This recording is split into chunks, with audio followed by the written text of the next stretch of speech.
Nigeria's President Bola Tinubu has been appointed the new chairman of ECOWAS, succeeding President Umaru Embalo of Guinea-Bissau, who held the position since July 4, 2022. In his inaugural speech, President Tinubu reiterates that democracy is the best form of government. State House correspondent Adesua Omorwan reports.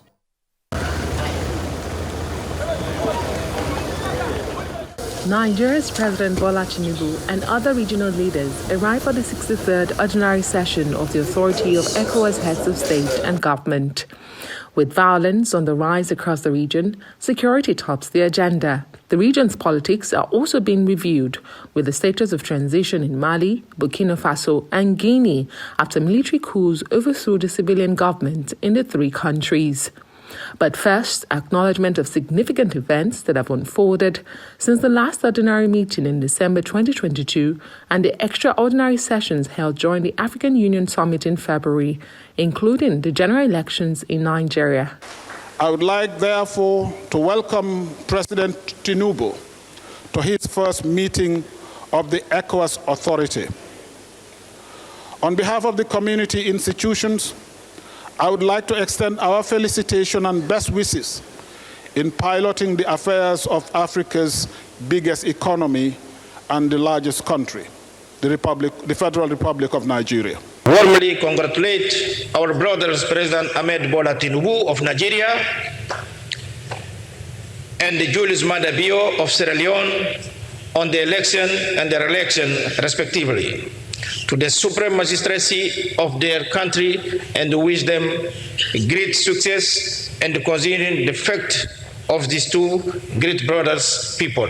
The meeting, which records the highest attendance of heads of state and government in recent times, also considers the financial situation of ECOWAS, the implementation of the African Continental Free Trade Area, matters pertaining to the impending withdrawal of the UN peacekeeping mission from Mali, as well as the ECOWAS single currency program.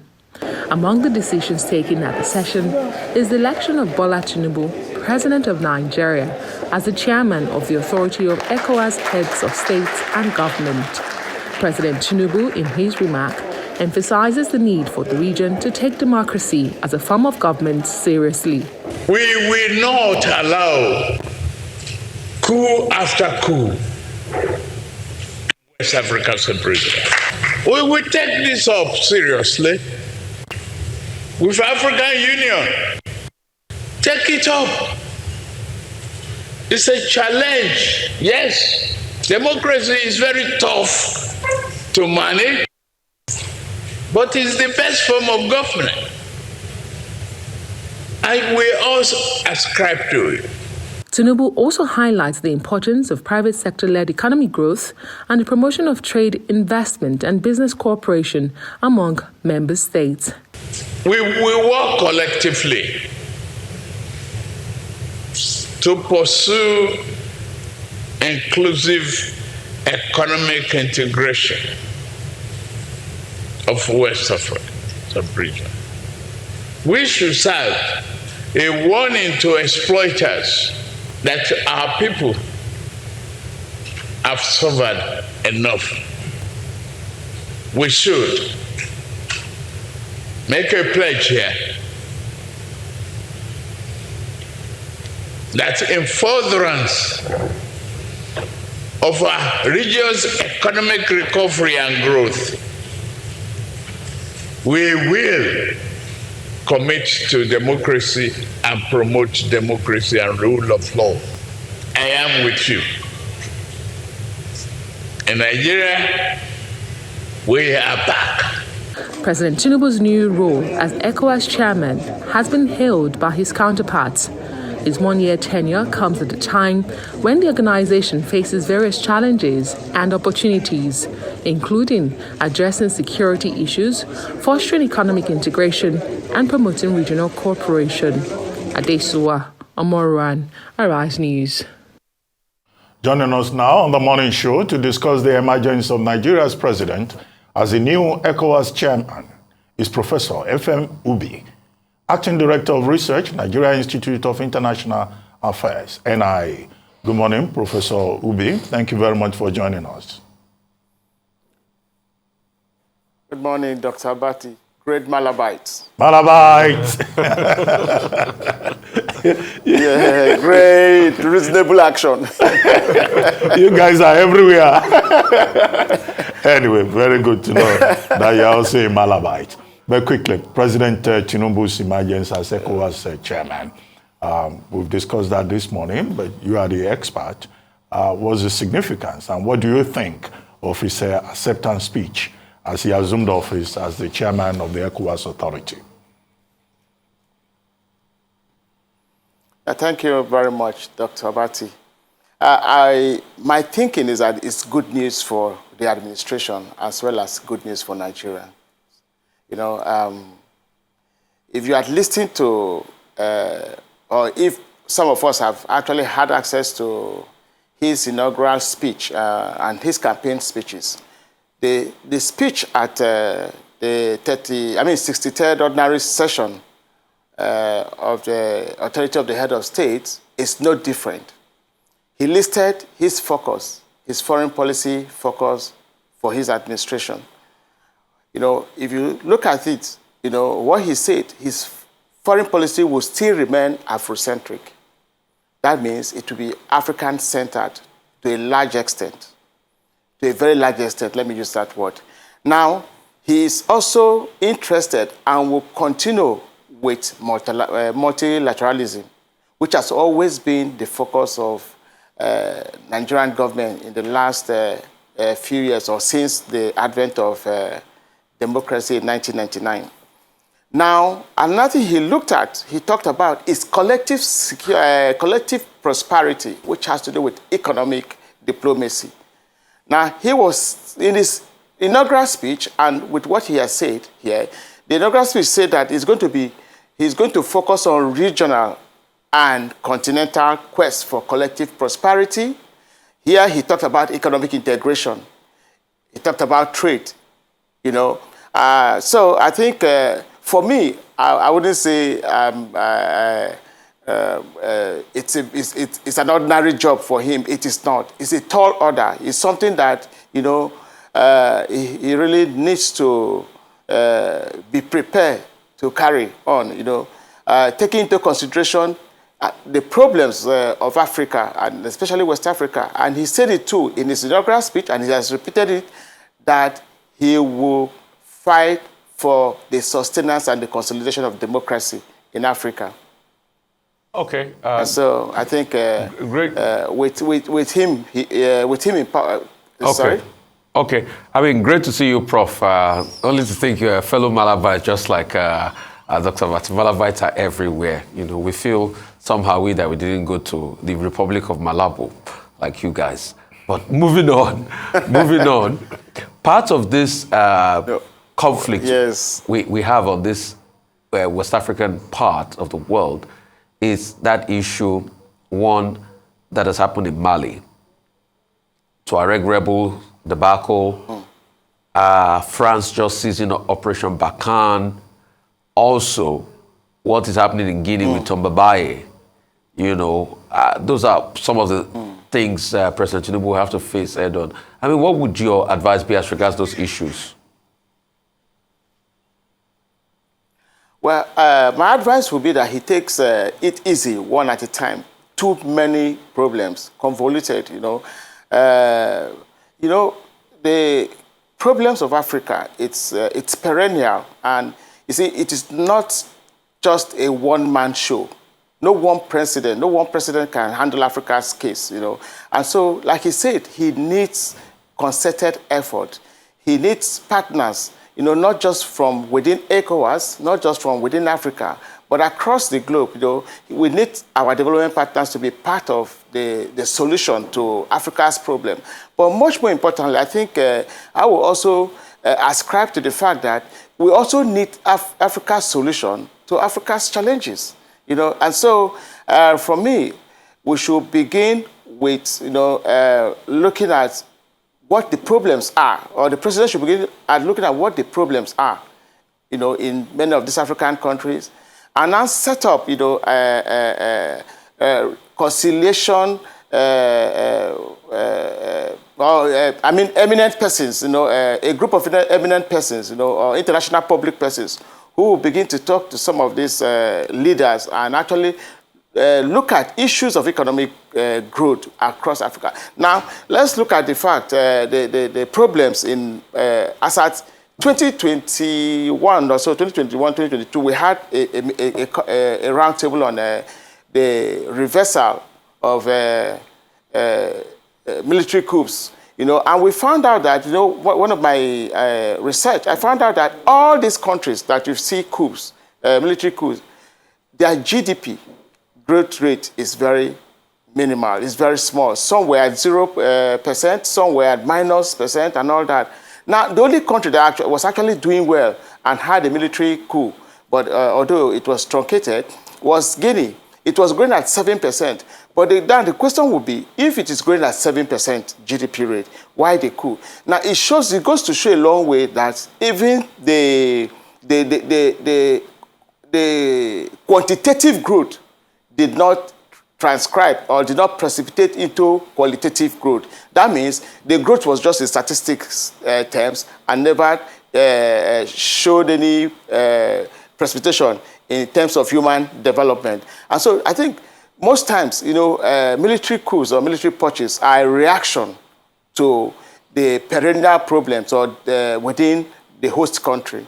And so I think we begin to look for solutions from within, and then we also bring our international partners to help us mitigate or inhibit some of these military purchases. Hasn't this solution from international partners been one of the problems we face on the African continent? Because when this Malian crisis happened in 2012, I remember what happened.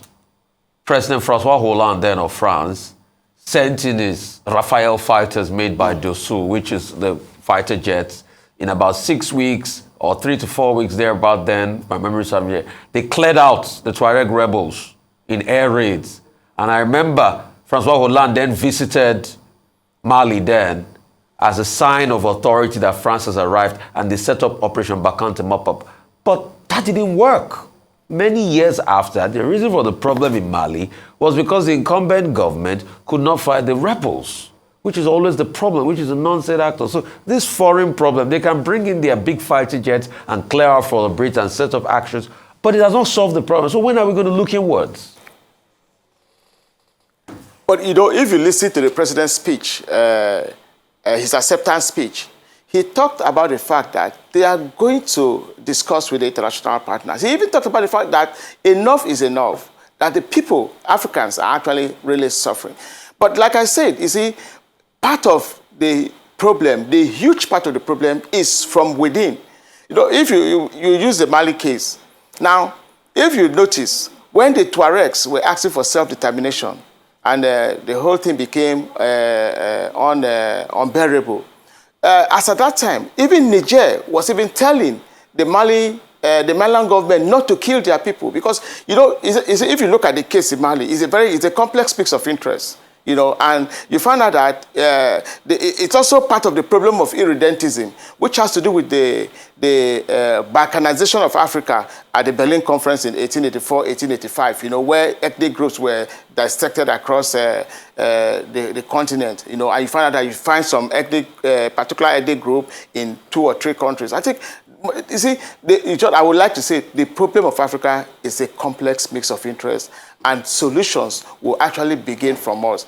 Much recently we blame the West, we blame foreign powers, but I think we ourselves should look for solutions from within. We actually know the problem of Africa. A lot of us know. Our leaders know. So I think that is where the starting point should be for our president, trying to look for solutions. For instance, he talked about, he said he was going to retool our foreign policy to more actively lead the regional and continental quest for collective security, for international security.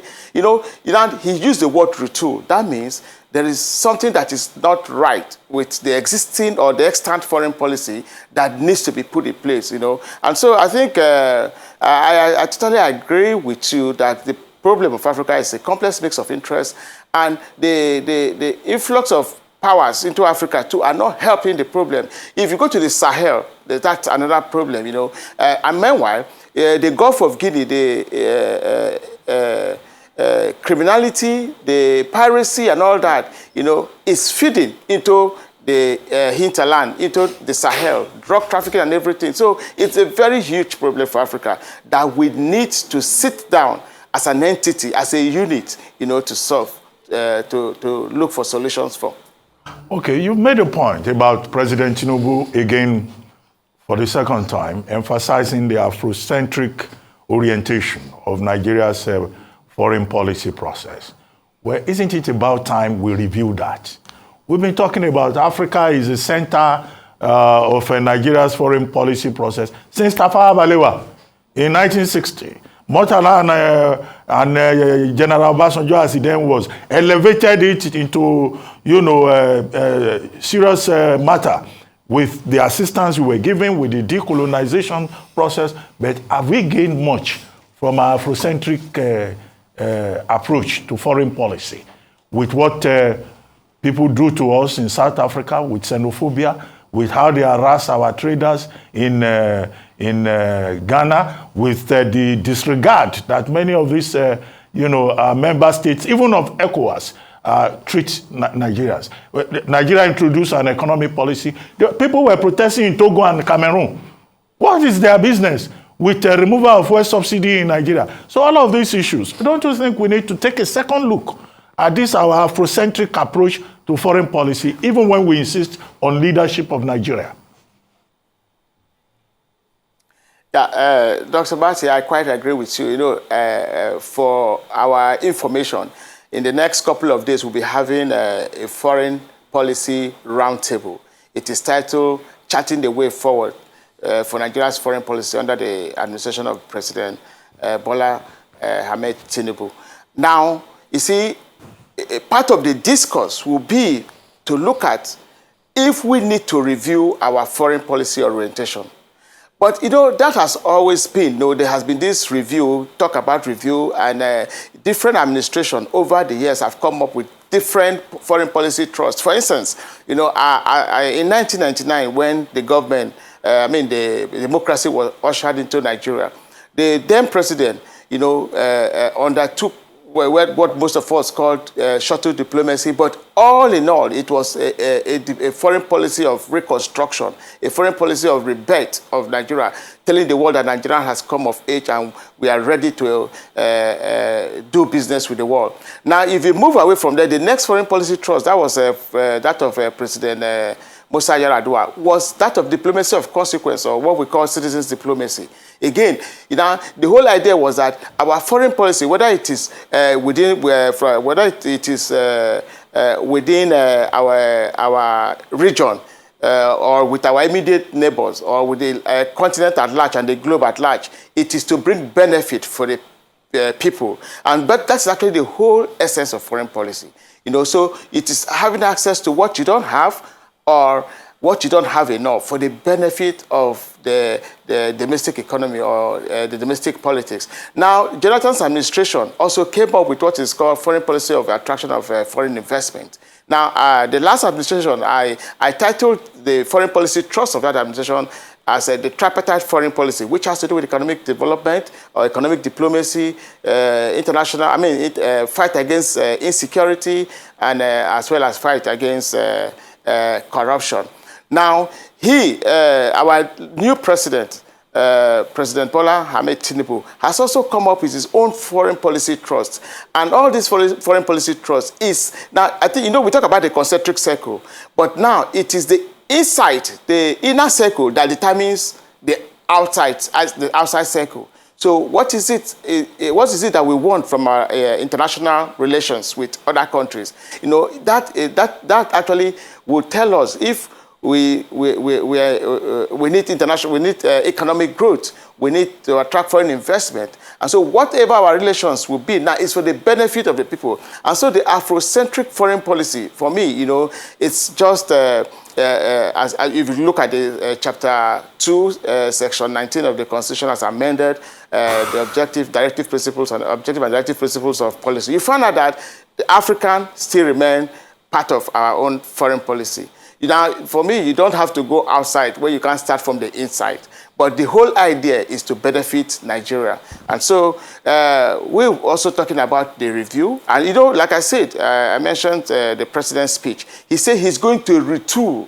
Now, first of all, we need to define what that retool means. Is it a review of Nigeria's foreign policy? You see, this is something that we also want to sit at the NIA to discuss and unravel the mystique, and to see if our foreign policy trust over the years is actually still important and still necessary as at this 21st century, whether it is still needed, or we should reconstruct, or we should redefine, or we should review, our foreign policy. You see, this is a huge discussion that, if we sit down here to discuss about Nigeria's foreign policy, you see, we have made mistakes from the past, you see, when you talk about a review, what do you want to review? Is it the Constitution? Because that's where our foreign policy objectives are. Do we have a codified foreign policy? Because foreign policy itself is defined as action or inactions of government. And so what are we trying to review? Is it the actions of government? Or is it the objective or objective and directive principles as enshrined in Chapter 2? So these are the questions we are all trying to look at and unravel the mystique and see how we can build a greater Nigeria.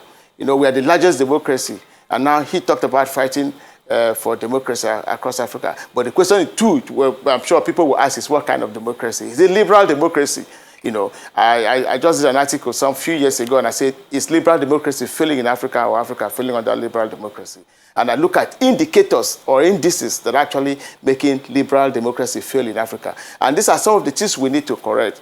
Because I know we don't really have enough time to. This is a huge debate that we have to be very inclusive and very Prof. Particular to Nigeria's foreign policy. Prof, I concur with your narrative. In fact, liberal democracy is falling and failing on the African continent, and there are empirical facts, to back it up. There's been a resurgence of coups in recent times, and even when we got independence, pretty much from about the 60s. To 1990, we had well over 100 coups on the African continent of 54 nations, and it's falling apart on the African continent. So, but let's talk about how can we engineer the ECOWAS sub-region for growth vis-a-vis the 2050 vision of the ECOWAS, and also breaking the shadows of colonialism. Because as we speak today, 15 member nations, 5 are Anglophone, 3 Lusophone, the rest are Francophone. But the Lusophones have been co-opted, as we speak, into the Francophone. The currencies of Capo Verde, Guinea-Bissau, and Guinea-Bissau and Sao Tome, all their currencies are pegged to the euro now as we speak. So all of them have gone the way of the CFR. In fact, a Lusophone country like Guinea-Bissau spends West African CFR. And the Dombra of Sao Tome is pegged with the euro. So it shows all of a sudden that it is only 5 countries in ECOWAS that are not pegged to the former colonialist currency. And that's why an eco currency will be difficult, or will just be a total currency under the preserve of France. With that, development cannot come. Those are the issues, sir. I totally agree with you, and that's why your views and discussion takes me back to the works of Hans Morgenthau, games nation play. You understand? See, you must have to be a master of your game, just like Sidney Sheldon wrote. You have to be a master of the game in international politics. I tend to define politics as a battle of wit, of plot, and of counter plot. And so you see, if you have to be at the top, you need to be on top of the game. And so I think it is high time for the Anglophone countries, or maybe for Nigeria, to be more precise, to be very proactive in its foreign policy, and to play the game in such a way that it will be beneficial for Nigeria.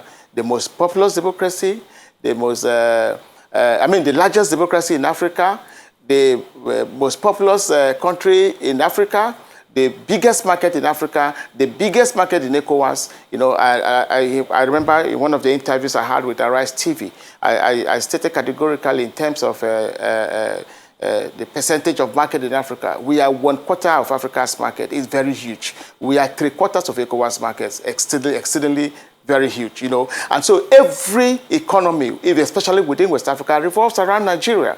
You know, Mr. Rufai, you can remember the closure of the border. You know how it affected the countries that our immediate neighbors, and how they were begging for the borders to be reopened.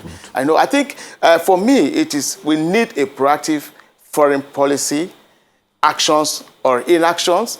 Now, we also need to look inwards, build our economy, strengthen our economy, build a huge country that can never be undermined. Because, for instance, we're talking about African free trade area, the continental free trade area, which we also signatory to. You know, the question I always ask, and which I also did an article, you know, that Nigeria not signing at the time was no mistake. The question is, what are we going to be selling amongst ourselves?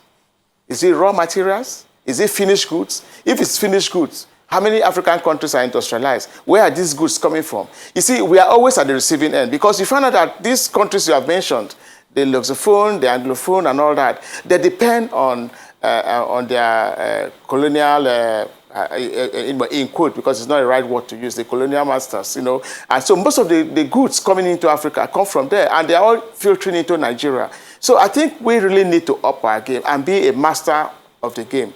You know, like I said, which I defined it earlier, that it's a battle of wits, of plots, and of counter-plot. Okay. Well, let me take out the advantage of the fact that, you know, you're on the program today to talk about this whole point about trade and investment that the Nigerian government is proposing to have an extraordinary summit of ECOWAS in October in Abuja. Now, trade and investment. How about China's increasing presence in West Africa? They are spreading in Ghana. China is also spreading in Senegal. And then I think, you know, Nigeria too is considerably exposed to China.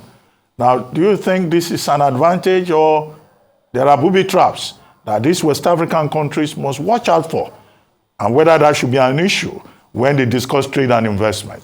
Not just among themselves. We see many of these, you know, Asian tigers and others turning almost the whole of Africa into a battle zone in the name of trade and investment.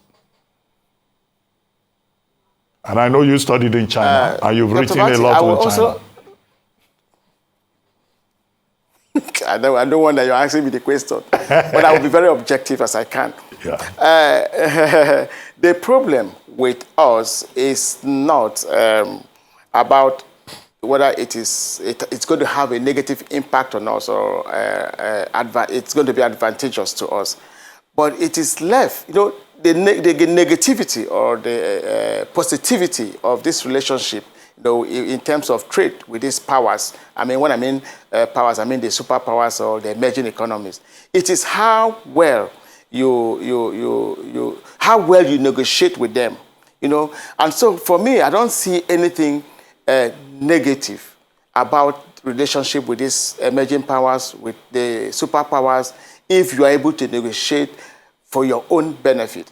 You know, I'm a teacher, so you know, there's what we call complex interdependence theory. It has to do with interdependence, interdependence of state and all that. You know, the idea of that theory is saying that if you are able to negotiate, so in other words, you get what you want. So there's no zero-sum game. And this is where African countries need to sit up in terms of how to negotiate. Now, I will also put this in stricter sense to us as Africans. We have a problem of not having a policy engagement, an agenda for engagement. For instance, let's look at how the superpower operates. There's US-Africa policy. There's China-Africa policy. There is a Russia-Africa policy. There's Indian-Africa policy, Japan. And all these meetings, and I'm sorry, all these policies they have, you see, whenever they come, to discuss trade, whether we'll discuss economics or business, it is pivoted on that document.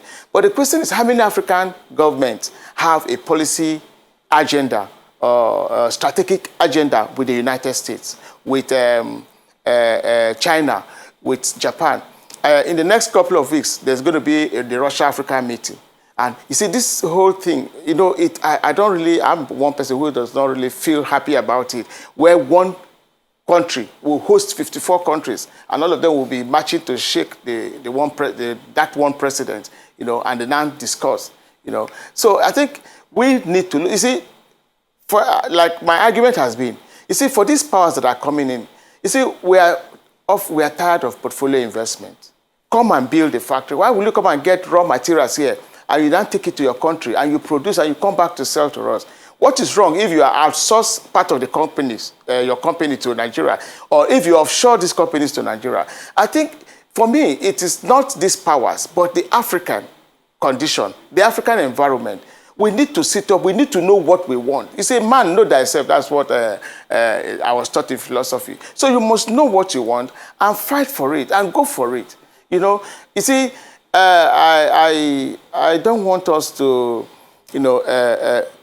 well, we can still blame them, but I don't want us to lay the blames totally on them.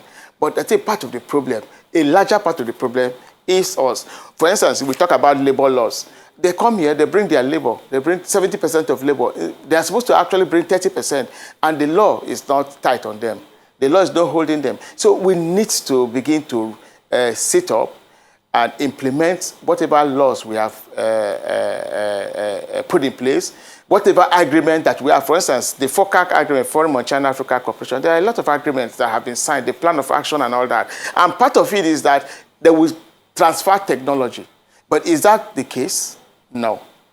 How many companies? And you see, if you look at that document, for instance, the Chinese document, that FOCAC document, it said we will make sure the Chinese companies actually transfer and build enterprises or build their companies in Africa. But is that being enforced? No. They're only coming here to get contracts. All of them, they're coming here to get contracts. But the things they're supposed to do, they're not doing it. There's nothing as sweet as you coming to say these goods that was formerly being manufactured in America or France or China, now you now write made in Nigeria. It gives all of us joy. We'll be proud that we are producing the same thing. So we need to re-strategize. We need to redefine and define our policies of engagement. And until we do that, we will remain at the receiving end. Well, thank you very much, Professor Efem, for joining us on the morning show today. Thank you. Thank you. Thank you, sir. Yeah.